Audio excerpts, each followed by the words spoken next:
because they wanted my campsite. That's where they usually stayed. And they said, hey, we're walking around your campsite, and we noticed you have some cameras pointed in at you, and this green box. What are you doing out here? I was gonna try and lie and go, oh, I'm hunting her. But I thought, I'm not gonna lie. I told him. I said, well, Bigfoot. And they didn't look at me like I thought they were. And since I'd already mentioned the subject, I thought I'd ask them. You guys have been coming out here. They said they've been coming out there for 40 years. And I asked them, I said, have you guys ever encountered anything strange? Seen anything? One of them said, not here. And I said, okay, well, I'm listening. This was at Mount Hood in the Doofer hunting unit. Happened in 1979. This guy was over 70. He didn't watch television. He didn't get on Bigfoot websites. He was, imagine just a regular old guy. That's what he was.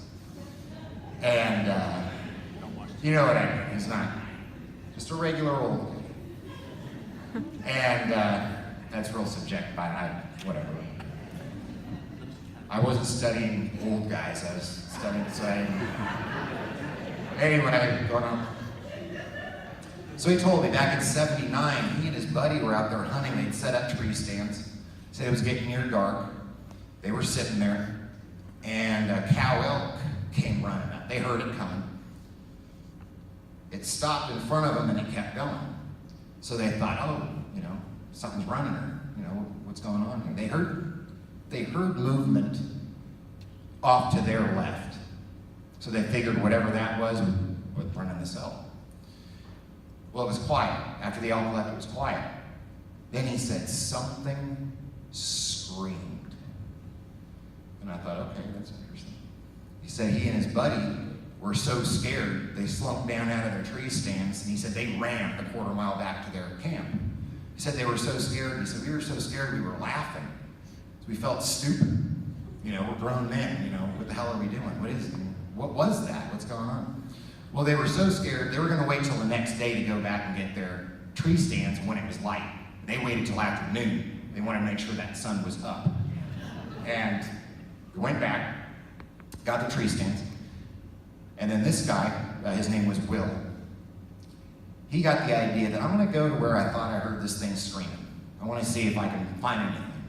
He said he went over to this area. It wasn't far from him. He said it was about, 50 yards or so. And he said, just like this, he said, and I found tracks. Hundreds of tracks. He said there were several different sizes. He said maybe four individuals. He said it looked like these things were just walking around in a circle and just stomping all over the ground. He said the biggest tracks were bigger than his friend's foot. He could put his booted foot in the track and not touch the edges of it. And he said this guy was like 6'4". He said he's a big guy. He described the tracks. He said they looked like human tracks, but they were he said they were bigger, they were chunkier, is the way he put it. Meaning they were broader. They were massive tracks. And he said it scared him so bad, he said they never went back.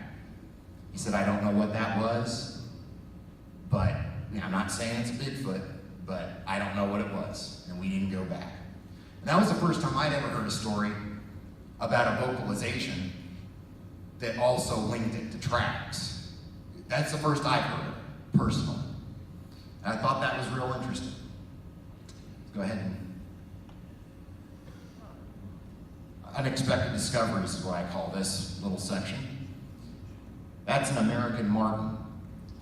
Now, if I was out there for 45 days, 65 days with a laser focus on Sasquatch, I'd end up getting real damn disappointed because I haven't found anything yet. It would get real boring real fast. But I don't go out there. As a matter of fact, very few times did I think about Sasquatch when I was out there because I was too busy tracking a pack of wolves or a black bear. There's a lot to do out there. There's a lot to see. Checking cameras. Me and myself and a friend of mine, Jan King, she was out there for a couple of weeks with me. We scared up this little fella. He jumped right in front of us, got on the snag, and he just sat there and looked at us like this. And I thought, okay, if he's gonna stay there, I'm gonna take a picture. And that's what I did. Jan got some pictures. We thought it was neat, but that's where we left it. We ran into a guy, he was a biologist, worked out there in the Blues for over 40 years. He found out about the picture and he got real excited. He said, I studied martins 40 years, and he said, I've only ever seen 2 of them out there. Kind of sounds like a Sasquatch report, 40 years, and this is just a weasel. It's not it's a weasel. But these things were extirpated from that area by people that were trapping fur-bearing mammals like the mink and things like that. So they went locally extinct there. People weren't sure that they were even there anymore. And we scared one up, so they are. And he wrote a little article about it in the Walla Walla Union Bulletin, where he says, in my 40 years of wandering over the Blue Mountains, I have only seen one marten. Most folks will never see one. So for these visitors to locate and photograph this wily, shy omnivore is an instance of right place at the right moment. It's by Mike Denny, was his name. And I thought about that. Well, that was fascinating. So you can find people that have been up there 40 years, they've only seen 2 martens. You can find people hunted that place every summer, every spring and summer for 40 years. And they'll say, I ain't never seen no Bigfoot. I don't know about that. Then you can meet somebody who's up there for 5 minutes and they think, yeah. I was saying, you can meet someone that was up there for 5 minutes and they've seen 6 of them. That doesn't make sense to me. Next slide. Now this is another instance. This was this year. Again, Mike Denny contacted me. He told me that some friends of his at ODFW, they were pretty certain that there were probably only 4 mountain goats up there. They said they hadn't counted them, but they think they're only about 4.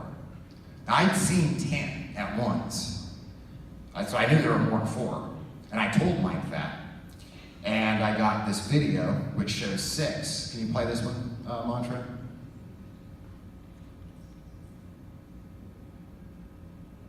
And you can see they've got kids, so they're breeding, but they just keep coming. One of them's tagged. It has a red ear tag, so that can be traced back to the individual that tagged the goat and where he tagged it. Mike said he can look that up easily. But he said ODFW would be interested in this video because it shows that there are more than 4 goats out there. So again, like with the marten, I'm out there looking for Sasquatch evidence, but in what I'm doing, I'm also able to provide useful information to people like Mike, to the ODFW, in their efforts, their conservation efforts. I think that's pretty neat.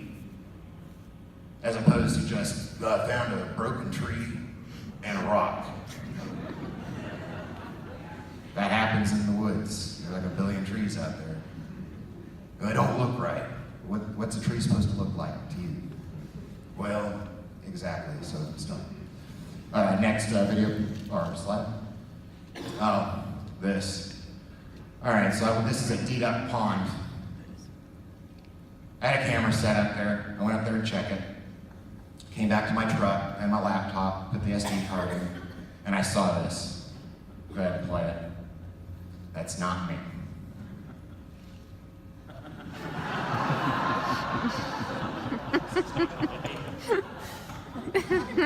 Oh wait, it gets better.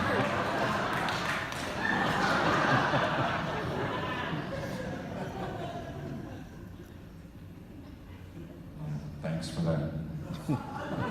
Now, there's no, whoever that is, and that's a woman, because you can hear, if you listen to it with headphones on a computer, you can hear her talking to a man that's off camera. He tells her, he goes, stop right there. She goes, here? Okay, and he goes, turn around. And she turns around and does her little dance. So, there's no way anybody knew that that was my camera.